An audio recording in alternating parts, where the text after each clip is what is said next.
J'ai quelque chose à vous dire. Ça fait 2 semaines que j'ai arrêté le coca. Ouais. Et c'est pas facile. Allez, salut tout le monde, c'est Zogma, j'espère que vous allez bien. Aujourd'hui, on se retrouve pour un Ezogma quoi du jour. Ça doit faire 2 ou 3 mois que je n'en ai pas fait parce que j'avais l'impression, je trouvais que ça faisait quand même pas mal redite parce que souvent je parlais des jeux auxquels j'ai joué la semaine et je tournais des vidéos de ces mêmes jeux où je redonnais mon avis et donc on était samedi ou vendredi soir et je disais quelque chose dans le Ezogma et dans la foulée je retournais le même texte quasiment, alors pas au mot près parce qu'il n'y a rien écrit, pour l'avis de la même vidéo. Et du coup, force à me saouler, j'avais l'impression de faire 2 fois la même chose, de répéter, et que même pour vous, c'était pas très intéressant. Du coup, j'ai un petit peu arrêté pour essayer de trouver d'autres idées. Et figurez-vous que je n'ai pas d'idée pour la vidéo de cette semaine. Si en vrai, j'ai pas mal d'idées hebdomadaires de Ezogma quoi tu joues, et une fois de temps en temps, quand il y a des jeux où je sais que les vidéos sortiront pas tout de suite, ou que je ne ferai pas du tout de vidéo, ou parce que j'ai une expérience de jeu un peu différente, ou alors parce que ce sont des jeux auxquels j'ai déjà joué et que j'ai déjà parlé sur la chaîne, et j'en reparle, et je me suis dit que c'était le moment de refaire un petit Ezogma à quoi tu joues. Et exceptionnellement, en plus de ne pas avoir bu de coca cette semaine, j'ai passé 2 ou 3 soirées à jouer à des jeux de société en coopération avec ma compagne, ce qui est assez fou. C'est même la première fois qu'on fait des jeux coopératifs, parce que je suis plutôt relou, et je me suis toujours défendu de jouer à des jeux coopératifs avec ma compagne, parce qu'il y a de grandes chances que ça finisse mal. Et là, je suis allé la voir un soir en me disant que mon jeu était un peu naze, que je m'étais fait chier, et elle m'a proposé d'y jouer. Et ça s'est plutôt bien passé, j'ai été plutôt gentil avec elle, j'ai même été pas du tout méchant, et même si on a perdu, et du coup elle a bien aimé, et on a rejoué à des jeux coopératifs. Donc, cette semaine, on va parler de 3 jeux coopératifs. On va parler de Horrified Monstre Grec, on va parler de Subterra 2, et on va parler de Robinson Crusoe, la nouvelle édition. Il y a un timer tout en bas de la vidéo si vous voulez directement au jeu qui vous intéresse. Et sinon, on va commencer. On va commencer justement par le jeu qui a déclenché cet engouement pour les jeux solo. Petit lapsus révélateur pour les jeux coopératifs, il s'agit de Horrified Monstre Grec. Alors Horrified Monstre Grec, c'est édité, localisé par Ravensburger, c'est d'ailleurs une copie presse. C'est un jeu du collectif, c'est pas le collectif Métissé, c'est le collectif Prospero Hall, et du coup c'est tout un tas d'auteurs et d'illustrateurs. Horrified Monstre Grec, c'est un jeu qui était plutôt attendu parce que Pénélope, de la chaîne Pénélope Gaming, en parle assez souvent dans les jeux qu'elle aimerait bien être localisés en France. Elle parle souvent d'Horrified comme l'une de ses meilleures expériences coopératives. Et du coup, là, ça sort enfin. Alors, je ne sais pas si elle est pour quelque chose ou pas, mais il y a cette mouture Monstre Grec qui finalement est la 3e boîte sur les 4. Il y a 4 boîtes d'Horrified, dont la 4e qui sort en 2024, mais aux États-Unis. C'est la 3e. Il y a 2 c'est Horrified, donc normalement, ce sont plutôt sur des thèmes d'horreur. Hein. Avec le premier, on a Dracula, on a le monstre de Frankenstein, etc. Le deuxième, c'est un peu dans le même genre. Je crois que ce sont les monstres du folklore américain avec le Jabberwocky, là, l'espèce de petit lapin là, avec des petits rennes, là, je sais plus. Et donc ça, c'est le 3e Monstre Grec. Alors, c'est peut-être celui qui fait le moins Horrified, et c'est peut-être celui qui vend le moins du rêve, mais pourquoi pas, il en faut bien. Hein. J'ai demandé d'ailleurs à la community manager si les autres boîtes sortiraient, et elle n'en sait rien.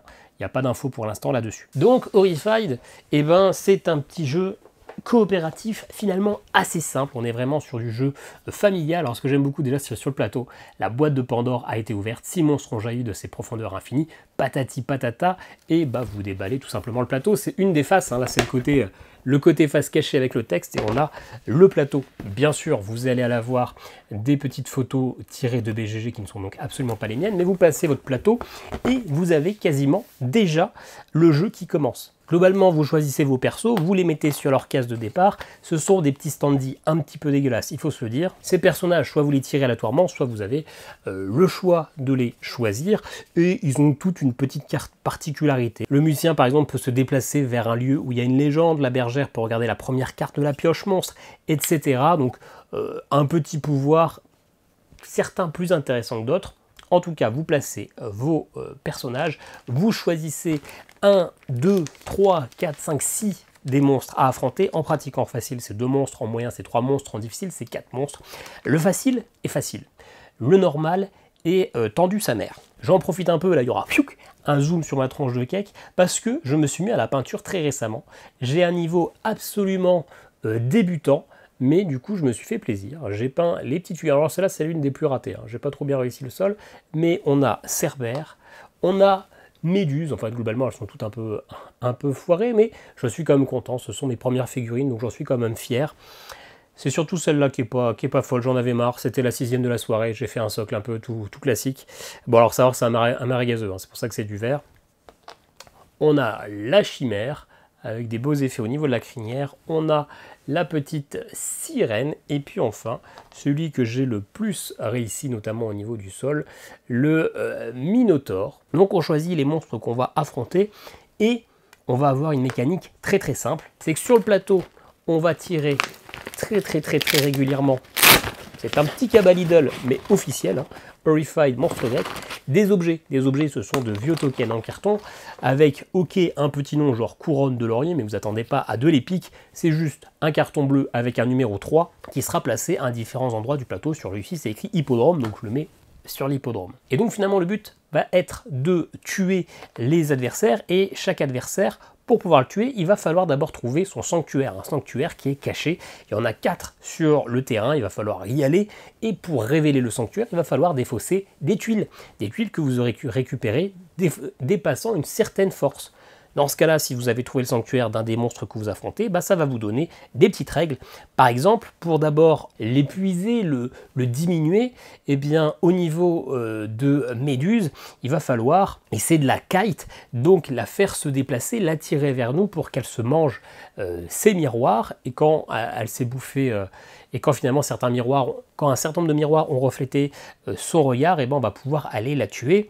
Pour le Minotaure, il va le falloir rapporter des tuiles d'une certaine couleur au labyrinthe pour récupérer des tuiles. Et là, c'est là où il y a cette petite particularité, c'est chaque personnage est un mini-jeu.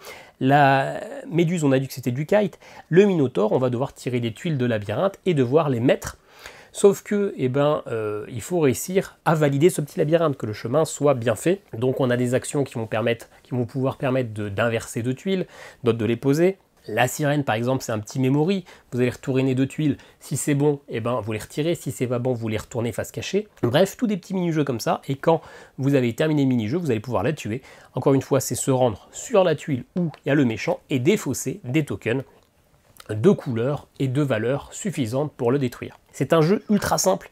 Le but, c'est toujours d'aller chercher des petits morceaux de carton sur le terrain et d'avoir les bonnes valeurs et les bonnes couleurs. Tant que vous n'avez pas paralysé l'ennemi, vous ne pouvez pas le tuer. Lui, par contre, il va vous pourchasser, il va essayer de vous niquer votre tronche, sachant que dès que vous prenez un dégât, vous mourrez, mais vous réapparaissez au temple de Nyx, la case qui est sur le plateau, pas le youtubeur. Et bah par contre, la terreur augmente. Si la terreur atteint 7, vous avez perdu. De temps à autre, il y a des petites légendes qui vont pop, par exemple Jason, ou Jason en version grecque, va pop par exemple au champ de bataille, et ça nous dit qu'il doit aller jusqu'au port. S'il arrive à atteindre le port, on va récupérer un avantage des dieux, c'est-à-dire une carte en one-shot assez puissante. S'il se fait tuer par un monstre grec, et ben, la terreur augmente. À chaque fois que vous allez jouer, vous allez tirer une carte monstre, ils vont s'activer, etc. Petit à petit, l'oiseau va faire son nid. En vrai, c'est très simple. Les figurines, une fois peintes, sont plutôt jolies, le plateau sont jolis, les tokens sont un peu moches et font très jeu des années 90. En solo, j'ai trouvé ça totalement plat, je me suis fait chier. J'ai fait une partie et j'étais là, je vais dans le salon, je vois, j'ai un jeu, il est pas fou, je vais en faire une partie solo, mais je me tâte à la faire maintenant, comme ça au moins c'est réglé, je passe à un autre jeu et tout. Clairement, c'est le genre de jeu qui est tellement simple, facile d'accès, ce qui n'est pas un point négatif, mais vous savez dès le début ce que vous devez faire.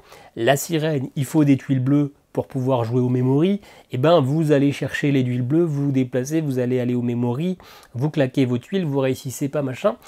La stratégie, elle est évidente. Ça ne veut pas dire que le jeu est simple, hein. Le jeu est plutôt compliqué à 3 ennemis, il va y avoir un peu de... Ils vont tous vous poursuivre, etc. Ça va être galère, mais c'est tellement simple que en solo, bah, c'est très mécanique, tac, tac, tac, tac, tac, il se passe rien. En plus que mécaniquement, aller chercher des petits morceaux de carton sur le terrain pour aller les lâcher et dire que la sirène, elle a besoin de 2 objets bleus, donc pourquoi la sirène? Pour aller empêcher son champ, qui est de retourner 2 tuiles en carton, il faudrait la couronne de laurier. J'en ai aucune foutre idée. Mais du coup, ben, en solo, clairement, c'est plat. Ça peut plaire à certaines personnes, hein, mais moi, c'est clairement le genre de solo, de jeu coopératif qui, je trouve, en solo, marche pas parce qu'on se fait chier, il n'y a aucune ambiance. Ok, il y a des petites cartes monstres qui vont créer un peu le chaos, mais en vrai, ils vont venir vers vous et essayer de vous niquer la tronche, et puis voilà quoi. Donc en solo, ça marche pas. Par contre, j'ai joué avec ma compagne, on s'est fait éclater en moyen, on a gagné beaucoup trop facilement en facile, on a refait une partie en moyen, on s'est refait éclater, et là, il se passe quelque chose, parce que finalement, on se parle, on communique, on dit allez toi on va essayer de sauver la légende, ou attends il faut que tu te barres, il va venir t'attaquer, etc. Le fait de parler dans ce genre de jeu coopératif, bah, c'est ça qui crée l'ambiance. Et finalement ça en fait un bon jeu coopératif, parce qu'il y a des jeux coopératifs qui, bah, au sens inverse, marchent mieux en solo, justement parce qu'on est vraiment dans l'immense réflexion, dans l'immense optimisation, et donc finalement on en perd le côté fun, on en perd le côté ambiance. Un jeu coopératif, c'est censé être un jeu quand même d'ambiance, pour vrais joueurs, pas un jeu où on joue des cartes et puis on se branle la nouille. Non, mais bah du coup, moi cette Horrified en solo, j'ai pas du tout aimé. Je vous ai tourné la vidéo en me forçant un peu. En vrai, c'est pas si dégueulasse que ça, mais clairement c'est un jeu que je ne jouerai jamais en solo. Plus jamais en solo, parce que j'en ai fait 2 parties en solo. Ouhou. Du coup, pour moi, c'est un Zogma de bronze. On va pas dire pas de Zogma parce que le jeu marche, c'est juste que je trouve ça chiant. Il se passe rien en solo. Par contre, si vous jouez en multijoueur, vous jouez en coopération, ça, vous pouvez jouer facilement avec vos enfants. C'est écrit à partir de 10 ans et plus, mais en vrai, comme vous parlez ensemble, bah, c'est facile d'orienter la stratégie. Bah ça, pour moi, pour du multijoueur, c'est de l'argent, c'est du Zogma d'argent. J'ai bien aimé, ma compagne a bien aimé. Elle a bien aimé découvrir les monstres différents. Alors, c'est rigolo de découvrir les monstres différents, mais finalement, une fois que vous avez vu, vous avez plus le plaisir de découverte. Et donc finalement, est-ce que j'ai envie de faire 15 fois dans ma vie des parties de memory pour dresser la sirène? Peut-être pas. Mais c'est vrai que la première découverte est plutôt cool. Voilà, donc vous l'avez compris, si c'est vraiment que pour du solo, pour moi, Horrified, c'est non. Par contre, si vous voulez jouer en famille, bah allez-y, c'est plutôt pas mal. Et du coup, quelques jours après, j'avais envie de rejouer avec ma compagne un autre jeu coopératif, de voir jusqu'où on pouvait aller dans le délire. Et puis du coup, je me fais ouais, qu'est-ce que t'as aimé dans Horrified? Et en fait, j'ai pas vraiment écouté la réponse, parce que j'avais déjà en tête le prochain jeu, qui est Subterra 2, et je savais bien qu'il y avait un petit point où j'allais pouvoir me raccrocher et me dire ah bah tu vas voir, tu vas adorer celui-ci, et bah vous saurez après si elle adorait, parce que sinon vous n'allez pas écouter ce que je vais dire.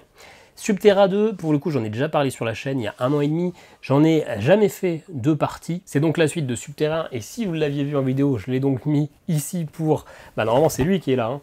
Et une boîte bleue à côté d'une lumière jaune, ça marche quand même beaucoup moins, mais j'avais besoin de préparer la boîte par terre. Subterra 2, c'est la suite de Subterra 1. Dans Subterra 1, on plongeait dans une grotte à la manière de The Descent, et le but c'était de se barrer, d'aller jusqu'au bout de la pioche de tuiles et de sortir avant de se faire écraser par des cailloux, avant de se faire bouffer par les espèces. Ce sont des chiens, c'est quoi? C'est des espèces de chiens un petit peu dégoûtants là, je sais plus qui sont les ennemis. Ça fait très longtemps que j'ai pas joué au premier, ou avant de mourir dans des poches de poison, etc. Celui-ci est thématiquement aussi très fort mais très différent. On est dans un temple, on est des explorateurs, on va essayer de récupérer la relique, et vous connaissez Sydney Fox l'aventurière. Oui, j'ai plutôt la référence Sydney Fox plutôt que la référence Indiana Jones. Et donc quand vous prenez la relique, bam, le temple se met pour le coup en furie. Il y a le volcan qui se met à exploser et les tuiles se transforment en lave, et vous avez intérêt à vous barrer avant de vous faire cramer le cul, sinon c'est game over. Subterra, c'est un pur jeu coopératif, on va à autant qu'on veut, c'est écrit de 1 à 6 joueurs, vous choisissez combien vous ramenez de personnages différents dans le temple, et il va y avoir de l'exploration de tuiles et surtout de l'exploration de pièges. Et quand j'ai de pièges, c'est au sens large. Il va y avoir des vrais pièges où vous allez avoir des trous dans le pied, les petites fléchettes, on va avoir des éboulis, on va avoir des gardiens, des espèces de monstres d'Anubis qui vont vous pourchasser et vous latter les couilles. On a plein de trucs un petit peu relous à affronter tout au long de la partie, et quand vous arrivez enfin à l'artefact, ce n'était que la partie la plus simple que vous aviez affrontée, parce que là, le volcan va s'accélérer, les laves vont tout va se retourner, et clairement, c'est tendu. C'est un jeu où on a enchaîné 3 parties avec ma compagne cette semaine, alors que sur Horrified, je n'avais pas réussi à la faire jouer plus de 2 parties de suite le même soir. Celle-là, elle a revoulu, on a perdu, on a reperdu très vite, et elle a voulu encore y retourner, et franchement, ça marche très très bien. Ce que j'aime beaucoup dans Subterra, c'est ça. Ça, qu'est-ce que c'est? C'est une tuile qui est mise à l'envers, hop, c'est la base de notre temple. C'est-à-dire qu'on rentre par là et on a déjà les 5, 6 ou 7 colonnes qui vont constituer notre temple. Là où j'avais un gros problème avec Subterra premier du nom, c'est que vous commenciez là et puis tuile après tuile, finalement vous alliez peut-être finir avec des tuiles totalement là-bas, donc vous êtes obligé de tout déplacer, puis vous remettez des tuiles, puis finalement il y a un cul-de-sac, donc vous retournez vers le haut, donc après c'est pareil sur votre table, vous êtes tout déplacé, et vous commencez le jeu au bord de la table et vous finissez là-bas. C'était en vrai relou. Après c'est l'exploration de grotte, on ne pouvait pas savoir, mais là le problème est réglé. Le jeu nous dit votre temple fait ça de largeur, point barre. Par contre, la longueur, c'est jusqu'à la fin, il n'y a aucun souci, ça peut aller très loin, ça se trouve vous allez faire qu'une seule ligne de temple qui va aller jusque là-bas, mais au moins vous savez que c'est limité sur la table. Et si vous savez que vous allez avoir tendance à partir dans le fond, vous mettez ça sur le côté et chouc, vous avez tout votre tapis de jeu là d'1 mètre pour répartir votre temple. Et ça, franchement, c'est cool. Vous savez que vous avez un espace contenu sur la table. Et pour moi, c'est le point fort, c'est le point qui fait que je préfère Subterra 2 à Subterra 1, juste parce que je sais que je ne vais pas devoir déplacer mes tuiles toutes les 2 secondes, et ça, c'est cool. Sinon, comme dans Horrified, soit vous choisissez votre personnage, soit vous le tirez aléatoirement, et si vous avez les extensions, il y en a une tripotée, et d'ailleurs là, je n'ai pas mis... non, il manque les personnages de la première extension, donc c'est les personnages du jeu de base plus 2, donc il y a quand même pas mal de personnages qui sont tous intéressants, ils sont tous cheatés, mais vous ne pouvez pas tous les prendre, donc il va falloir choisir qui vont bien ensemble. Moi, les 2 que je préfère, je vais vous les sortir. Oui, c'est celui-là.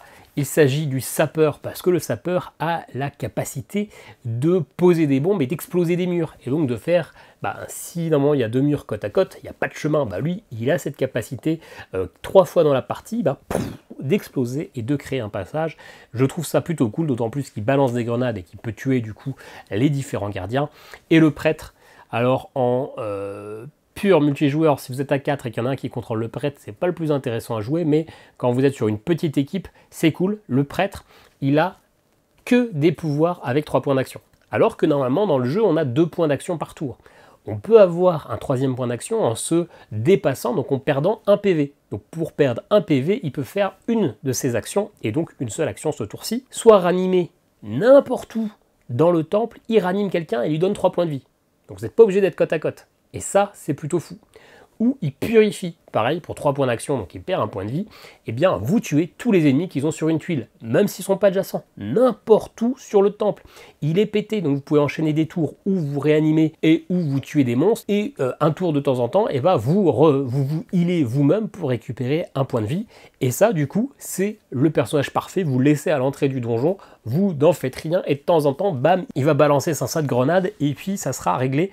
Celui-là, c'est le petit caviar qui aide franchement au niveau des parties. Alors, c'est un peu triché, et du coup, en multijoueur, si le mec, il pioche le prêtre, et que du coup, on lui dit, toi, tu bouges pas du donjon, tu bouges pas de la porte d'entrée, tu fais ça toute la partie, il va pas vraiment s'amuser, mais quand on est en petit nombre, je trouve que c'est du caviar. Et donc pour arriver jusqu'à la relique, il va falloir vider totalement ce petit sac de tuiles, et ces sacs de tuiles, forcément, ça va pas être que des tuiles cool, ça peut être une tuile cool comme celle-là, mais on va avoir des ponts, où il n'y a qu'une seule personne à la fois, on va avoir les pièges, etc. Et finalement, toutes les tuiles sont péraves, et toutes les tuiles, vous n'avez pas envie de vous rendre dessus. Mais pas le choix, autant le prêtre, il peut rester derrière et faire le café. Là, les autres sont bien obligés d'avancer, et à chaque fois que vous avez fait vos 2 actions, vous lancez un dé du péril, et là, il se passe quelque chose, les gardiens s'activent, les gardiens repopent, les boules de feu s'enflamment, les pièges s'explosent, les éboulements se réalisent, donc à vous de prendre des risques, aller sur des tuiles qui vous semblent risquées mais pas trop, de jouer avec les probabilités, d'essayer d'accélérer, parce que c'est une course contre la montre. À la fin de chaque tour complet, le volcan avance au niveau de son éruption potentielle, et quand on arrive à 0, c'est l'explosion, et il va en mettre de partout. Le jeu est chaud, le jeu est très chaud, et en multijoueur ça passe au top. On s'est vraiment amusé avec ma compagne, c'est vraiment cool. Moi ça faisait longtemps que j'avais pas joué en solo, et même en solo ça marche très bien, parce que là vous l'avez compris aussi, le jeu est très simple, vous savez exactement quoi faire dès le début, rusher, essayer de balancer toutes les tuiles, de les révéler pour vider ce sac, parce que tant que ce sac n'est pas vide, vous n'arrivez pas à l'artefact. Mais à chaque tour, il va se passer quelque chose. Les tuiles, est-ce que je la révèle, ça me coûte une action mais je m'y déplace pas, ou alors que je l'explore, c'est-à-dire que je la révèle et je m'y déplace. Ça fait que vous faites 2 actions en une seule, donc vous gagnez du temps, mais par contre, si vous arrivez sur un piège au niveau des pieds, vous prenez direct 3 points de dégâts. Donc c'est toujours une prise de risque, toujours une réflexion. Des fois, vous allez mettre une tuile, ça va tomber sur un cul-de-sac, vous allez tomber nez à nez avec un gardien, il se passe toujours des choses, vous allez lancer ce dé là qui va faire que toute la partie, vous allez prendre cher, vous allez prendre cher, c'est une certitude, mais en même temps c'est thématique, on est dans un temple bien gardé, etc. Après cette partie avec le volcan, avec les tuiles, vous l'avez vu, hein, au dos des tuiles, c'est de la lave, donc petit à petit, vous allez retourner toute votre tuile, et franchement, thématiquement, on est à fond dedans, on a vraiment l'impression d'être un explorateur. Le jeu est chaud, mécaniquement c'est simple, mais thématiquement ça marche très très bien. Franchement, pour moi, que ça soit en multijoueur ou en solo, c'est un Zogmador.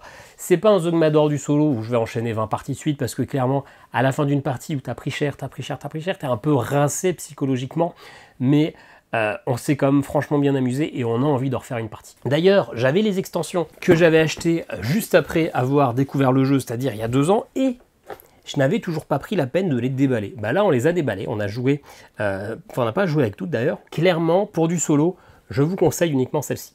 Celle-ci, c'est la lumière d'Ahriman. Globalement, elle va rajouter 6 nouveaux personnages. 6 nouveaux personnages qui marchent mieux ensemble qu'avec les autres persos. C'est le cercle, ce sont un peu des magiciens. Ils ont des pouvoirs relativement forts, mais qui marchent bien ensemble. Je ne vais pas vous les spoiler si jamais ça vous intéresse. Ils sont quand même un peu plus experts, il faut lire un peu plus. D'ailleurs, il y a un perso qui est vraiment très cool, c'est la cartomancienne. Elle a un deck de tarot de 12 cartes. Les cartes sont magnifiques. Le problème, c'est que sur ces cartes, il n'y a pas d'iconographie. Vous êtes quand même obligé, sauf si vous savez que la tour, ça veut dire telle action, sinon vous êtes obligé d'avoir toujours le petit livret de règles. C'est un peu dommage parce que ce personnage est vraiment cool, mais c'est un peu chiant. Ça coûtait pas grand chose de mettre une petite iconographie, même si ça gâchait un peu l'illustration, mais c'est un peu relou d'avoir les règles à côté.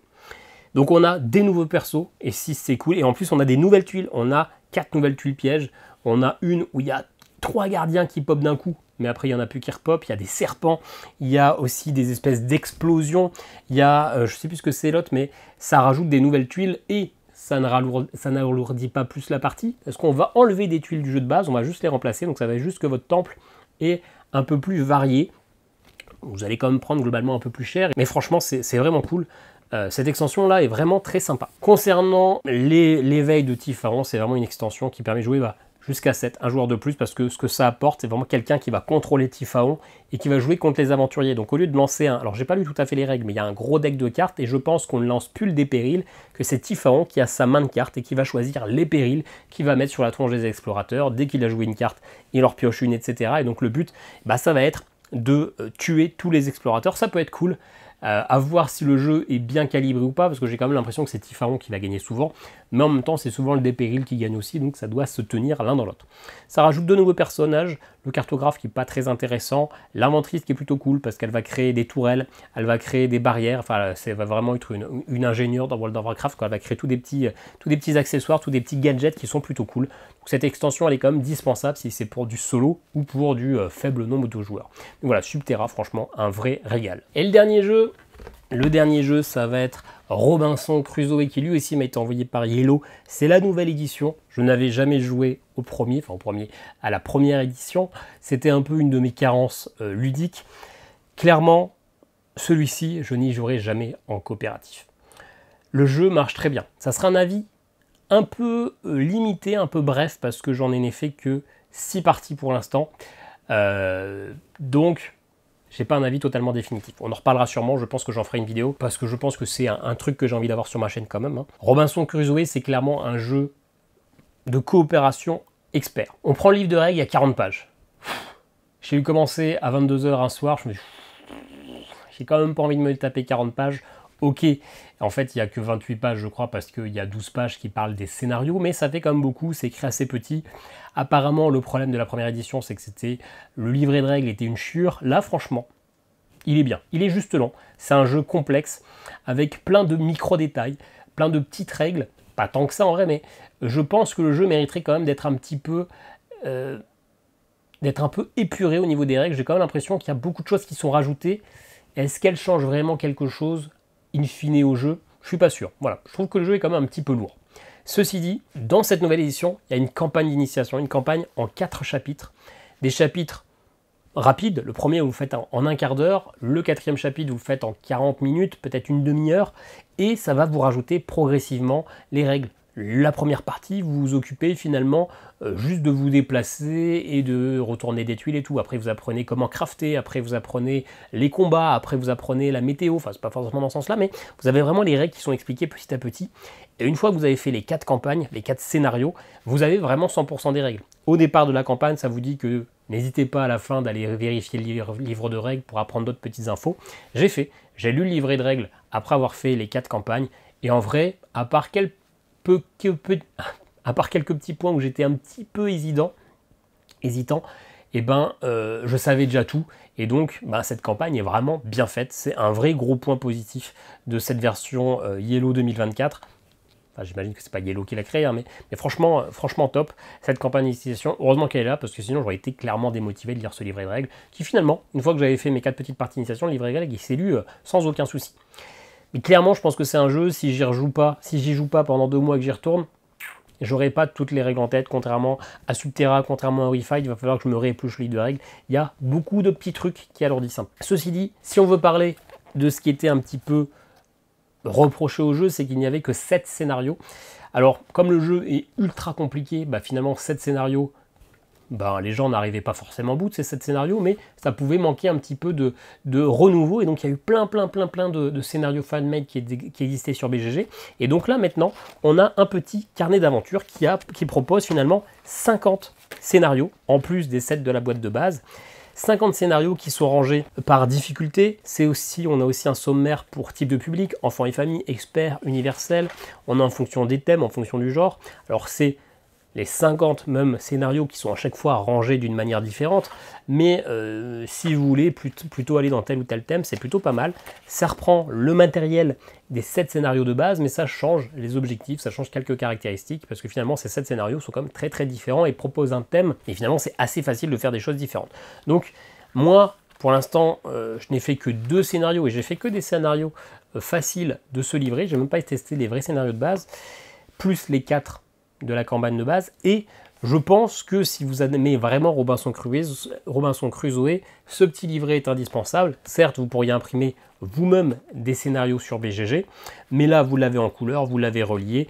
En plus, ce qui est plutôt cool, c'est que ce sont des scénarios qui sont pris de BGG. Ils le disent, qu'il y a la plupart qui sont des scénarios fan-made, donc c'est plutôt cool d'avoir écouté la communauté, de s'être rendu compte que le travail était vraiment de qualité, et donc ils les ont intégrés dedans. Alors bon, ok, c'était du coup du travail facile à faire, on est bien d'accord, mais ils auraient pu ne pas les créditer. Là, c'est cool, ils l'ont fait, ou ils auraient pu totalement chier sur la communauté en disant non, vous savez pas faire des trucs.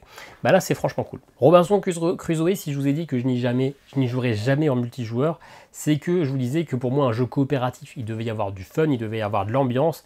Là, l'ambiance, il n'y en a pas vraiment. C'est vraiment un pur Eurogame, parce que c'est un jeu de pose d'ouvrier. Vous avez vos pions, un pion c'est une action, il y a des actions qui vont nécessiter un pion, des actions qui vont nécessiter 2 pions.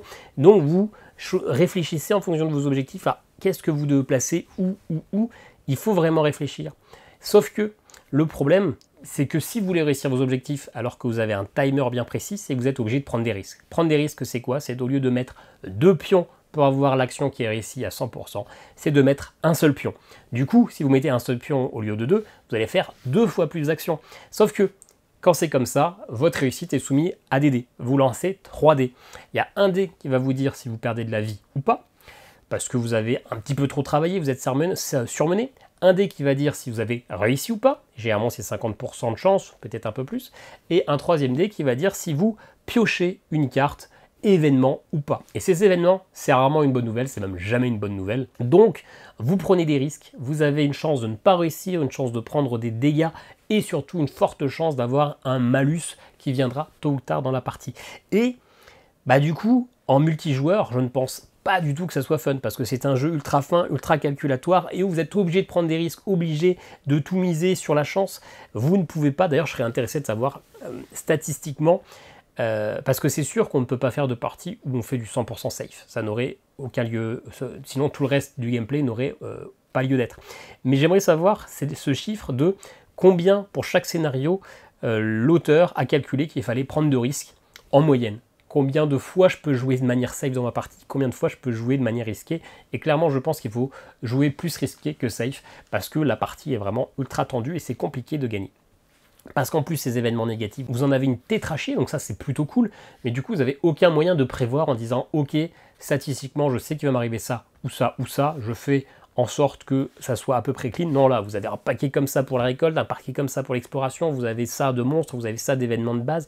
Ça fait un truc assez riche, ça fait des événements, ça fait vraiment un côté très aventurier, où à la fin de l'histoire, vous pourrez un peu vous rappeler ce qui s'est passé, mais clairement, c'est un jeu très calculatoire, où vous rajoutez une méga grosse prise de risque, et donc beaucoup d'aléas, et donc beaucoup de chaos, ce qui en fait un jeu avec une envie d'y retourner, parce que c'est bien fait, ça marche plutôt bien, mais un jeu qui peut être très frustrant pour ceux qui ont devant eux un jeu expert, où on a l'impression qu'il y a besoin de contrôle, mais où finalement vous allez miser beaucoup sur la chance, et ça peut être quand même un poil frustrant. Ça c'est mon avis après que quelques parties, mais clairement je pense que Robinson Crusoe ce n'est pas un jeu pour tout le monde, c'est pas un jeu de rôle, et c'est un jeu qui pour moi plus axé solo que multijoueur, quoi qu'on en dise. Je m'étais noté un autre truc à dire, ah ouais, la pertinence du mode solo, en fait c'est très simple de jouer à deux mains. Vous prenez deux personnages, vous jouez l'un puis l'autre, mais finalement le choix des actions, c'est une partie où vous allez tout faire un peu en même temps, vous allez jouer de manière simultanée. En plus, vous pouvez utiliser les pions d'un pour aider un autre personnage, etc. Vous avez juste à changer d'un tour sur l'autre le token premier joueur, et globalement c'est tout. Donc c'est très simple de jouer deux persos, ça va pas vous prendre beaucoup de place, ça va pas vous prendre beaucoup de réflexion intellectuelle. Jouer en solo avec deux persos, c'est simple. Voilà, ça fait 3 fois que je le dis en 1 minute, mais c'est vrai. Et il y a un vrai mode solo qui a été créé.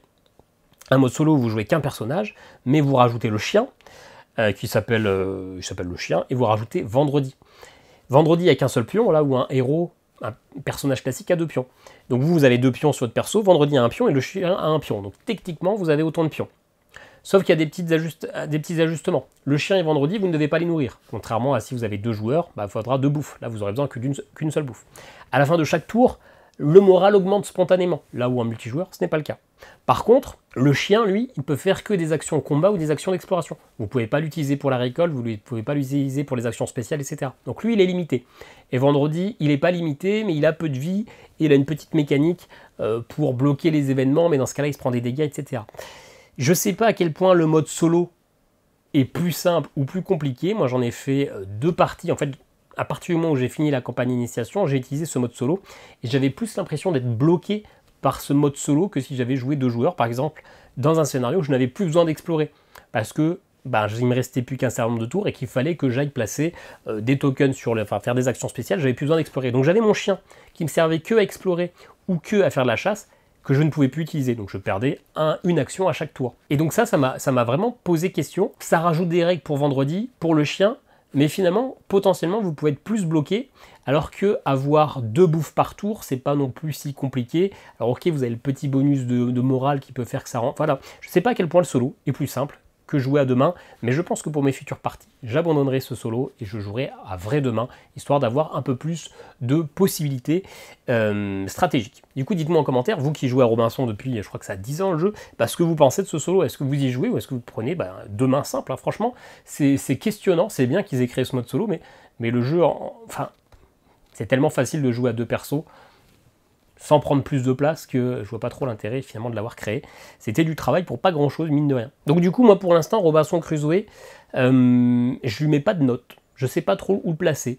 Je pense que ça serait quand même plus de l'argent que du bronze, mais pas de l'or. Je suis pas non plus ultra enthousiasmé, mais j'en ai fait que 6 parties, donc pour l'instant je peux pas donner un avis définitif.